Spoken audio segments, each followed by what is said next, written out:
네, 안녕하십니까. 강쌤입니다. 오늘은 세법, 세무조정에 대해서 한번 공부하는 시간을 가져봤으면 좋겠습니다. 요거를 한번 끝까지 한번 시청해 주시고, 요대로 한번 이해를 한다고 하면은, 법인세 세무조정과 그리고 법인세 회계 자체가 좀 수월하게 느끼실 겁니다. 네. 부족한 영상이지만, 저도 이제 세법을 가르치기 좀 어려워하지만, 법인세 세무조정 같은 게 있어서 세법이 80이니까 낮은 점수는 아니잖아요. 그렇기 때문에 법인 세무조정은 잘했거든요. 그래서 세무조정 이런 식으로 생각해보면 좀 더 수월하게 이해할 수 있지 않을까 해서 준비해봤습니다. 일단 세법 세무조정 공부할 때 회계 목적이 뭔지 알아야 됩니다. 회계 목적은 회사가 번 돈이에요. 그게 뭐 위법, 적법 이런 것들을 요하지 않습니다. 그냥 수익이 얼마인지 비용이 얼마인지 그걸 통해서 단기순이익이 얼마인지 기타 포괄순이익이 얼마인지 그리고 재무제표 공시할 자산부채가 얼마인지 현금 흐름표가 얼마인지 이런 것들을 하는 게 회계 목적이고 세법의 목적은 세금을 거두기 위해서 입금으로 규정한 놓은 항목에서 송금으로 규정한 항목을 빼고 세금을 거두기 위해서 각사적으로 구하는 거죠. 그래서 첫 번째는 회계상 자산부채와 세법상 자산부채는 다를 수 있습니다. 회계상 자산부채는 뭐 상가구원가법 그런 것들이 있을 수도 있고 세법상 자산부채는 반대로 액면으로 취득원가법에 근거하기 때문에 자산부채가 다를 수가 있고 순자산의 차이는 회계가 만약에 더 크다고 하면 자산을 과대계상했기 때문에 과대계상한 부분을 세법에서 마이너스 유보로 조정하는 손금산입 조정이 일어날 거고 회계상 만약에 세법보다 과소계상돼 있다고 하면은 플러스 유보 조정이 일어날 겁니다. 그리고 이틀을 우리 공부할 때 봤을 건데 이유나 어떻게 적용하는지를 한번 생각을 해보고 계속 연습하는 연습을 길러야 됩니다. 단기순이익에서 입금산입, 송금부산입, 그리고 마이너스 입금부산입, 송금산입 해서 각사면 소득을 산출하고 요 사이에 있는 게 세무조정이죠. 요걸 하는 이유 자체가 발생주의랑 확정주의랑 대부분은 동일합니다. 네, 다만 세법에서 경우 있는 특별한 경우가 있기 때문에 그거를 조정해서 여기 차이만 반영하면 좀 더 간편하게 각사면도 소득을 구할 수 있기 때문에 이렇게 사용하는 겁니다. 사실 입금송금 다 싹 다 분류해가지고 차감해서 각사수 구할 수도 있지만 그렇게 하면 시간이 너무 많이 걸리기 때문에 이런 방식으로 우리 세무조정을 통해서 각사면도 소득을 구한다는 거 요거 이유 자체를 알아야 되고 순서를 이런 식으로 한번 생각을 해보세요. 어려운 것도 마찬가지예요. 자산부채의 차이를 먼저 확인을 해서 여기 반영을 해봐요. 유보조정으로. 그 다음에 NI가 입금 또는 송금으로 제대로 조정되는지 여부를 확인하면 좀 더 수월하게 세무조정을 하실 수 있을 겁니다. 사례는 제가 5가지에 대해서 사례를 한번 풀어 드릴 거예요. 예시를 설명하면서 첫 번째는 벌과금, 뭐 다들 잘 아실 겁니다. 두 번째는 재평가, 여기부터 약간 조금 애매하실 겁니다. 세 번째 복합금융 상품, 여기도 못하는 사람들이 제법 있어요. 이것도 한번 설명해 드릴 거고, 네 번째 자본화 차입원가, 이거는 회계상 자본화 차입원가랑 세법상 뭐가 다른지 그리고 어떻게 조정하는지 설명드릴 거고, 다섯 번째는 회사가 잘못된 회계 처리를 했을 때입니다. 이런 경우도 있을 수 있죠. 회사가 정확하게 회계 기준에 따라서 회계 처리하라는 법은 없죠. 틀리게 했으면 세법상 맞게 조정을 해줘야 되는 거. 이거 5가지에 대해서 공부를 해볼 겁니다. 사례로 들어가시죠. 이제 첫 번째 벌과금에 대한 내용입니다. 벌과금. 자, 세무조정할 때 좀 헷갈리면은 그 분계를 한번 해보세요. 회계상 분계를 한번 해보시고 세법상 이거 송금인지 아닌지 한번 확인을 해보시고 회계상 분계 만약에 벌과금을 냈다고 하면 어떻게 되죠? 현금 5만원 나간 만큼 비용 5만원. 이건 뭐 계정 자체는 너무 신경 쓰지 마세요. 세금과공과 이런 거 신경 쓰지 말고 그냥 비용이라는 거. 당기순이익에 포함되는 비용이라는 것만 집중해 주시고 세법상은 현금 나가고 근데 송금이 아니죠. 비용이 아니잖아요. 그러면 자, 첫 번째 무슨 순서대로 하라 했죠? 자산 부채 변동 먼저 반영을 하라고 했죠. 근데 현금 유출이라는 자산 부채 변동은 없습니다. 차이가 없죠. 그 다음에 그러면 여기서 자산 부채 변동을 안 했으니까 아무것도 안 할 거잖아요. 그럼 단기순이익이 지금 마이너스 5만만큼 계산이 돼 있을 건데 여기서 아무것도 안 하면 각사소가 마이너스 5만 그대로 가잖아요. 그걸 하지 않기 위해서 송금 불산입이라는 5만원 기타 사유출 조정을 해주면 되겠죠. 그러면 각사소는 이 비용 자체가 반영이 안 된 금액으로 잡히겠죠. 이게 세무조정 첫 번째 비용에 대한 거 얘기하는 겁니다. 그 다음에 회사가 잘못된 회계 처리를 했을 때 한번 얘기해 볼게요. 회사가 토지를 취득하고 자 현금 10만원과 유상취득에 대한 취득세 4.6% 적용한 4,600원을 지출해서 현금 10만 4,600원, 토지는 10만원, 취득목세를 세금공과 계정으로 계산을 했어요. 그럼 정확한 분계는 어떻게 되죠?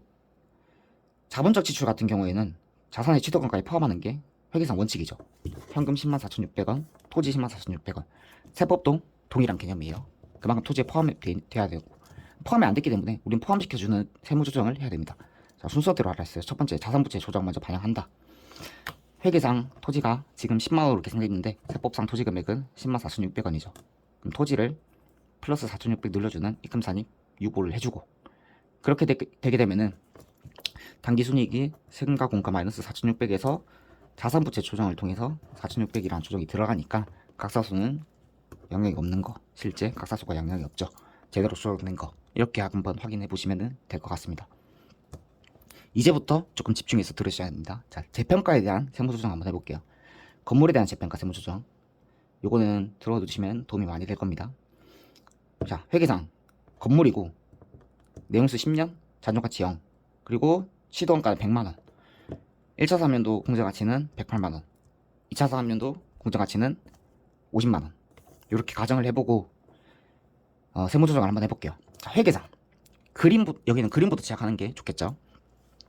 회계상 그림을 그리면 이렇게 될 겁니다. 첫 번째, 10만원만큼 감가상각 조정을 해주고, 그 다음에 재평가에 대한 18만원에 대한 잉여금 처리를 해주고, 그 다음에 요거 기준으로 상각된 12만원의 감가상각비를 계상을 해주고, 그리고 재평가 잉여금 먼저 감소시켜주고, 그 다음에 재평가 손실을 인식해주고, 요게 회계상 유형자산에 대한 회계 처리죠. 세법상 처리는 어떻게 될까요? 100만원, 그냥 90만원, 80만원 원가 기준으로 하고 재평가는 허용하지 않죠. 세법상은 요렇게 처리가 분계가 일어나게 되겠죠. 그럼 요거를 헷갈릴 때 분계를 한번 해보라고 했죠. 자, 이거를 기억해 주세요. 회계상 분계 먼저 쭉 이어나가는 겁니다. 자, 첫 번째, X1년 12월 31일 날 비용, 감가상각비라는 비용을 계상하고, 감가상각 누계액이라는 자산의 차감 계정을 계상하고, 그 다음에 재평가, 건물에 대한 재평가를 수행을 하겠죠. 18만원만큼 재평가 잉여금, OCI, 그리고 그냥 누계액 제거법으로 적었어요. 건물 8만원, 감가상각 누계액 10만원, 누계액 제거하고 건물 그만큼 올리고. 다음 세법상 분계는 어떻게 될까요? 그냥 송금, 아까 그림에서 보셨다시피 송금 10만원, 감가상각 누계액 10만원입니다. 그러면 제가 순서대로 하라 했죠. 첫 번째 자산부채 조정 먼저 한번 해봅시다. 지금 회계상 건물은 요 재평가를 통해서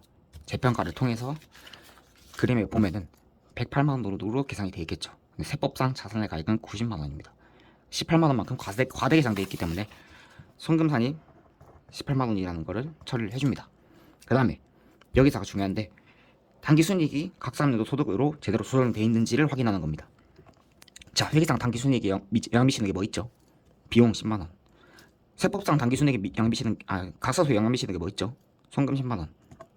그러면 세무조정을 통해서 다 하고 나서 당기순이익과 각사소가 동일해야 되는데, 지금 요까지만 자산부채 변동만 반영해주면 마이너스 18만원 각사소가 줄어들지 않습니까? 그렇게 되면 안 되기 때문에 입금산입 18만원, 재평가 잉여금, 기타라는 세무조정이 들어가게 됩니다. 여기는 유보겠죠. 요거를 한번 이해해보시면 어려운 세무조정도 할 수 있어요. 그 다음에 X년도가 더 어려우니까 그것도 한번 이어나가서 해볼게요. X년도 회사 회계처리 먼저 생각해볼게요. 비용, 자, 감가상각비는 재평가 한 금액 기준으로 생각을 하니까 마이너스 12만원, 비용 12만원, 감가상각 누계액 12만원. 그 다음에 이제 재평가에 대한 회계처리. 자, 96만원의 가액을 50만원만큼 내렸다고 생각해봅시다. 재평가 잉여금 먼저 18만원 있는 거 차감을 하고, 그 다음에 재평가 손실, 단기순 손실, 재평가 손실로 인식을 28만원만큼 하죠. 누계액 제거법이기 때문에 누계액 다 없애주고 건물 58만원만큼 없애주면은, 자, X년 말에 건물이 108만원으로 계산이 돼 있죠. 누계액 제거법이니까. 근데 58만원 차감되면은 50만원이라는 가액으로 조정이 되죠. 회계상 건물의 가액은 50만원으로 계산이 돼 있을 겁니다. 세법상 어떻게 될까요? 세법상 그런 거 없어요. 그냥 송금 10만원, 감가상각 누계액 10만원, 끝이에요. 그러면 여기 이제 세무조정을 할 건데, 자, 순서대로 하라 했어요. 첫 번째, 자산부채 조정을 먼저 하라고 했어요. 자, 요건 잘 봐야 돼요. 두 개 자산의 차감 계정이죠. 그만큼 다시 제거법을 통해서 올렸잖아요. 이거 두 개 하면은 자산부채 변동 일차 없죠. 근데 건물, 여기 자산에 마이너스 58만원이라는 차감 계정이 있죠. 회계상 건물을 58만원만큼 내렸어요. X년도 처리가. 근데 세법상 건물을 내려야 되는 가액은 10만원이에요. 그러면 세법상 건물 자산을 차감시켜야 되는 가액보다 회계상 차감시킨 가액이 58만원, 더 48만원만큼 더 많이 줄였죠. 회계상 48만원이 과속 계상되어 있기 때문에 입금 사립 48만원 건물 유보라는 조정을 먼저 해주는 게 첫 번째 1순위. 그 다음에 당기순이익이 각사소로 제대로 조정이 되어 있는지를 확인하는 겁니다. 자, 회계상 당기순이익만 보는 거예요. 당기순이익 비용 당기순이익이죠. 재평가 임금 당기순이익 아니죠. 이거 기타 포괄손익이죠. 재평가 손실 당기순이익이죠. 회계상 당기순이익은 마이너스 40만원이에요. 세법상 손금은 마이너스 10만원이 돼야 되죠. 그럼 여기를 한번 잘 봐요. 자, 마이너스 40만원 마이너스 40만원 플러스 48만원 8만원이네요. 그러면 8만원이 아니라 마이너스 10만원이 돼야 되기 때문에 여기가 마이너스 18만원이라는 송금산입이 들어가야 되고, 이게 송금산입 재평가 ing력은 기타라는 조정이에요. 세무조정을 하게 되면 이렇게 되겠죠. 뒤에 입금산입 건물 48만원 유보 송금산입 재평가 ing력은 18만원 기타. 요게 세무조정입니다. 요거 한번 연습을 해보세요. 요게 수월하게 되면 나중에 법인세액이 심한 문제를 좀 쉽게 풀 수 있어요. 한번 연습해 보시길 바랍니다. 자, 계속 이어서 나가볼게요. 다음은 복합금융 상품에 대한 세무조정이에요. 자, 가정은 액면금액 100만원, 표시이자율 5%, 표시이자는 연간 5만원, 시장이자율은 10%, 기간은 3년. 요거 많이 하기 때문에 외워져요. 시장이율이 10%인 경우에 3년의 연금 현가계수는 2.4868, 그리고 단일 현가계수는 0.7513 이렇게 될 겁니다. 그 기준으로 했을 때 회계상 회계처리 어떻게 할까요? 일단 부채 먼저 공자가치를 구해야겠죠. 공자가치 구하면 이렇게 구하겠죠. 5만원 곱하기 2.4868 100만원 곱하기 0.7513 구하면 875640이 나오잖아요. 회계상 부채는 875640을 계산을 하고 현금 100만원 받았고, 그러니까 그 차액에 대해서 전환권 대가라는 자본 항목으로 계산을 하죠. 근데 세법상은 부채는 액면에 의해서 평가하는 게 원칙입니다. 세법상 현금 100만원 받은 만큼 그냥 부채예요. 부채 100만원. 그 다음에 엑셀리아 말까지 한번 생각을 해봅시다. 회계상은 875640이 10% 시장이자를 곱한 만큼 이자 비용을 인식을 할 겁니다. 이자 비용 87564. 근데 현금이 5만 나갔으니까 나머지는 부채를 증가시켜주는 37564라는 조정이 들어갈 거고, 그 다음에 세법상은 그런 거 없어요. 그냥 표시세자 돈 준 게 그냥 송금이에요. 현금 5만원 지급한 만큼 송금 5만원. 그럼 제가 어떤 순서로 조정을 하라 했죠? 자, 첫 번째 자산부채 조정을 먼저 하라고 했잖아요. 회계상 자산부채가 지금 어떻게 기록이 돼 있는지를 생각해 보는 거예요. 자, 쭉 보면서 같이 생각해 볼게요. X년 1월 1일날 부채가 875640만큼 있었어요. 회계상 처리만 보면 되겠죠. 플러스 37564 이렇게 계산이 되겠죠. 회계상 부채 가액은 913204. 세법상 부채 가액은 얼마죠? 100만원. 아무것도 없잖아요. 100만원이에요. 회계상 부채 가액은 913204. 세법상 부채 가액은 100만원. 회계상 부채가 과소 계상되어 있는데요. 부채가 과소 계상되어 있으면 송금산입 부채를 늘려주는 86796만큼 부채를 늘려주는 송금산입 마이너스 송금산입 전환사채 유보라는 조정이 들어가겠죠. 그러고 나서 자, 손익이 제대로 당기순이익이 각서소로 조정되는지를 확인하면 돼요. 회계상 당기순이익이 미치는 영향이 뭐 있죠? 이자 비용밖에 없잖아요. 야, 회계상 당기순이익이 마이너스 87564예요. 세법상 각사소는 얼마죠? 자, 표시자 지급분 송금 마이너스 5만원이에요. 여기를 조정해주는 게, 자, 회계상 당기순이익 마이너스 87564 하나만 있다고 생각하고 여기서부터 출발할게요. 송금산입을 통해서 지금 마이너스 86796이 들어갔어요. 174360. 근데 각사소가 마이너스 5만원이 돼야 돼요. 그러면 124360만큼 플러스 입금산입 기타라는 조정이, 자본에 대한 조정 기타라는 조정이 들어가는 겁니다. 그래서 세무조정은 이렇게 나오겠죠.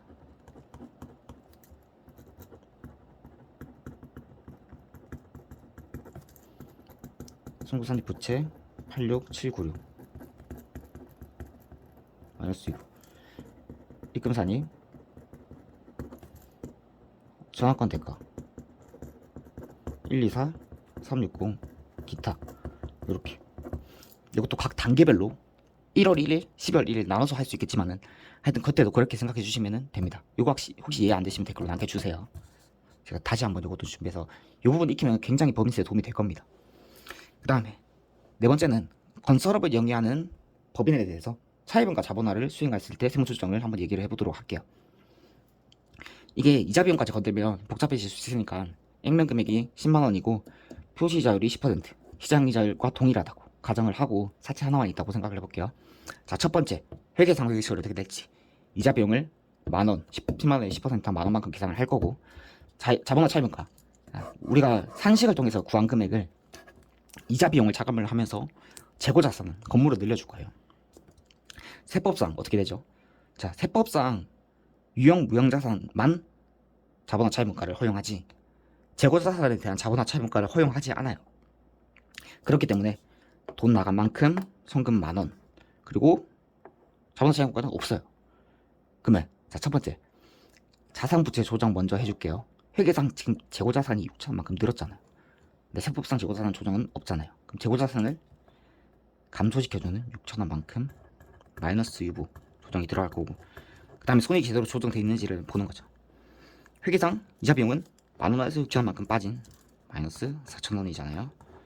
근데 마이너스 4천원 마이너스 6천원 하면은 각사소가 마이너스 만원 성금 만원으로 조정이 되죠. 그렇기 때문에 세무 조정은 하나만 나옵니다. 송금 산입 재고자산 6천원 마이너스 2부 이렇게 나올 겁니다. 세무조정 제가 말씀드린 5가지에 대해서 한번 생각해보고 자 우리가 세법 책 보면서 기본서 보면서 아 지금 황쌤이 이렇게 말했구나 해서 한번 자산부채 먼저 조정해보고 손익 조정해보고 그리고 회계 풀면서도 아 이거 세무조정 한번 해볼까 해서 생각해보고 그러면 세무조정이 잘 됐으면 법인세 뒤후반부가 다 쉬워져요. 네. 자, 세법을 가르칠 자격은 안 되지만 실력도 안 되고 점수는 높잖아요. 그 높은 이유가 법인세 세무조정이 좀 수월해서 법인세 세무조정이 수월해서 법인세가 높았던 게 있기 때문에 이 부분은 꼭 나중에 법인세 회계할 때도 도움이 많이 될 거니까 한번 영상이 길지만 한번 공부 지금 다 보셨으면 분명히 도움이 될 겁니다. 연습만 한번 해주시고 모르는 거 있으면 댓글로 남겨주세요. 네, 감사합니다.